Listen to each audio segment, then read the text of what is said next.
आहा हा हा हा हा नदीतला ताजा ताज्या पाण्यातला हा मासा मी वापरलेला आहे आणि कमाल असं कालवण केले. हे कालवण करण्यासाठी वाटण नाही, घाटण नाही, तेल पण तापवून फोडणी घालायची पण गरज नाही, तरी कमाल झालंय बघा.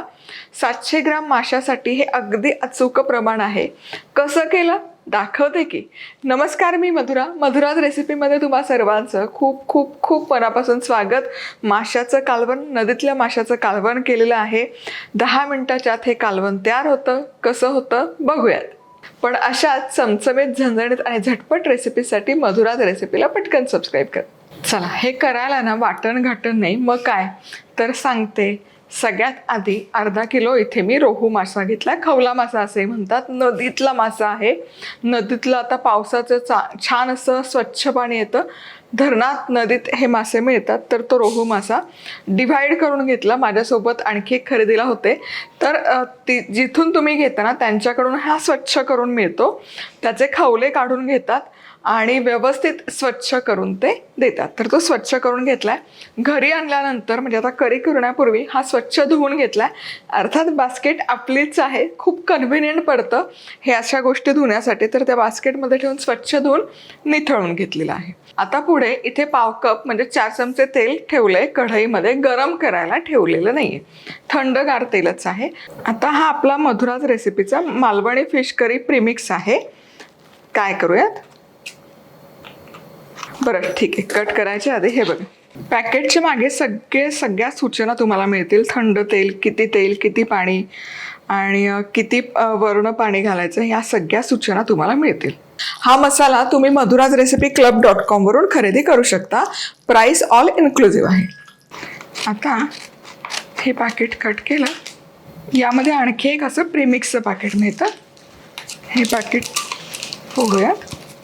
थंड तेलामध्ये घालायचं. तेल गरम केलं नाही आहे, पुन्हा सांगते. आणि यामध्ये 4 चमचे म्हणजेच पाव कप पाणी घालायचं. आता हे मिसळायचं आणि गॅस सुरू करूयात. इतकंच करायचं, याच्या पलीकडे काही करायचं नाही. आता मध्यम आचेवर या मसाल्याला तेल सुटेपर्यंत एक 4-5 मिनिटं फक्त परतून घ्यायचं. आहा, काय कमाल सुवास तरवळतो. आणि रंग बघा, मस्त रंग आलाय आणि सुवासही कमाल तरवळतोय. आता यामध्ये पाणी घालून ॲज इट इज मासे तुम्ही शिजवू शकता. पण तुम्हाला लागलं तर नारळाचं दूध तुम्ही यामध्ये घाला, किंवा अर्धी वाटी ओला नारळाचा खव मिक्सरला फिरवून ते घातलं त्याचं वाटण तरी चालेल. मी अगदी चमचाभर ओला नारळ घालते. वाटण नाही केलेलं, फक्त आहे माझ्या घरात म्हणून मग मी लावते फक्त चवीपुरतं.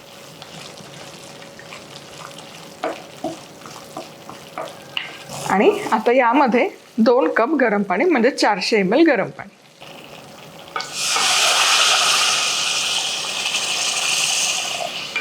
मिसळायचं.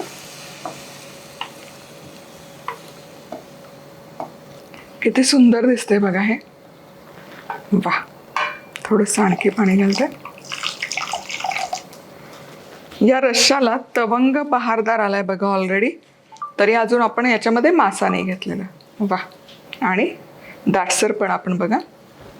आता मासा तुम्हाला हवा तर तवा फ्राय करून यामध्ये घालू शकता, पण शक्यतो आम्ही डायरेक्ट रश्शामध्येच मासा शिजवतो. त्याची चव उतरली पाहिजे की नाही माशाची. हे बघा, एकदम स्वच्छ केलेला मासा आहे, खवले काढून.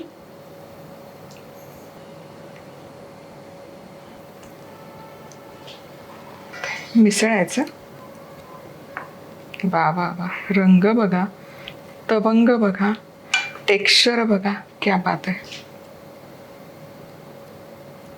तर मासा शिजायला आहे ना फार वेळ लागत नाही, त्यामुळे मध्यम आचेवर 10 मिनिटं झाकण न ठेवताच याला उकळी काढणार. आहा हा, 10 मिनिटं छान शिजवून घेतला. इतर काहीच घातलं नाहीये. तुम्ही बघा, रस्सा काय अप्रतिम दिसतोय. तवंग भारी आलाय, जसं फिश करी लागते अगदी तसं झालेलं आहे. आता यामध्ये थोडीशी कोथिंबीर बारीक चिरलेली. वा, चला. आता मासा शिजला का नाही तेही बघत. मासा पटकन शिजतो. आता एक माशाचा तुकडा घ्यायचा. हे बघा, टूथपिक किंवा सुरी घालायची, ती पटपट आत जाते. याचा अर्थ मासा मस्त आपला शिजला. म्हणजे एक पाकिट तुम्ही वापरलं की अर्धा किलोपेक्षा थोडा जास्त, म्हणजे 700 ग्रॅम जरी फिश घेतला तरी पूर्ण उरतो, म्हणजे त्याचा रस्सा भरपूर होतो, फिश पुरून येतो. आणि जसं मी तुम्हाला सांगितलं, तुम्हाला लागलं तर थोडंसं अर्धा वाटी ओला नारळ पाणी घालून मिक्सरला फिरवा, त्याचं वाटण लावा. पण मी लावलेलं नाही, अगदी 1 चमचा ओल्या नारळाचा खव त्यामध्ये घातला, थोडासा ताज्या नारळाचा स्वाद यावा म्हणून. बघा, अगदी म्हणजे ब्लिंक ऑफ आय तुमचा फिश रस्सा, फिश करी तयार होते. कुटाणा नाही. मुख्य म्हणजे घरामध्ये ना अर्धी म्हणजे नॉनव्हेज खाणारे अर्धी व्हेज खाणारे असतील तर पाकिट उघडा, फोडा, फोडणीची पण गरज नाही, तेल पण तापवायची गरज नाही, इतकं सोपं आहे. चला, रेसिपी आवडली तर लाईक, कमेंट, सबस्क्राईब. पुन्हा भेटूया. तोवर मस्त राहा, खुश राहा, आनंदी राहा, सगळ्यात महत्वाचं खात राहा.